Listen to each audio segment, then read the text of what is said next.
25 वर्ष पूर्ति अवसर में वर्कर्स क्लब तार रौप्य जयंती उत्सव बुधवार सुषमा मंडप में पालन करिछि। सबु वर्गर एवं सबु बयसर 400 रु अधिक सभ्यों को नहीं पुरी सहर में सर्वपुरातन अनुष्ठान को आगे आने क्लबर प्रिय सभापति डॉक्टर बरेन चंद्र पट्टनायक भूमिका अनन्य।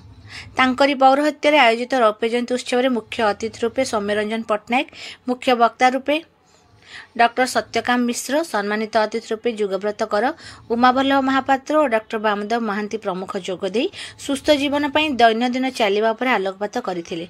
संपादक विनय कुमार महांती विवरणी पाठ कर क्लबर विभिन्न स्वास्थ्य सेवा और समाज सेवा पर विशेष विवरणी प्रदान करथिले।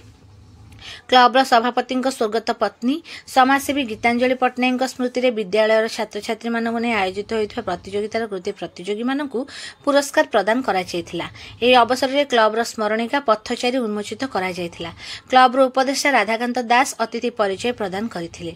वरिष्ठ सदस्य डॉक्टर प्रभाकर त्रिपाठी कार्यक्रम को संयोजना करथिले। एही बर्णाढ़ समारोह को क्लबर युग्म संपादक वासुदेव साहू, रघुनाथ जगदेव, नीलकंठ महांती, प्रदीप्त कुमार दास, कैलाश चंद्र महापात्र और सनातन पंडा प्रमुख परिचालना करथिले। शेष उपसभापति शांतिरंजन मिश्र धन्यवाद अर्पण करथिले। एक्सटेम्पो कहबी भूल ले क्षमा करिवे। मो एतळे सुषमा गार्डन को आसुथली बाटरे सरदा वाली पड़ला एमे जागा घर को गलु।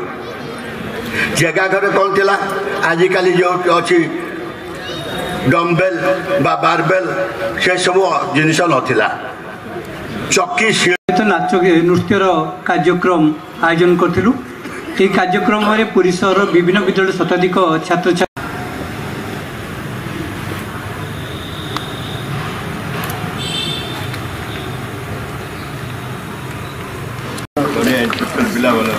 ड्राइंग जूनियर अम्लान अर्पित और आयुष्मिता दास डीएवी पब्लिक स्कूल अधिक अच्छा आद्यस्था पट्टनायक आचार्य हरिहर विद्या जगन्नाथ पाक दर्शन कर आप सब फंक्शन अटेंड कर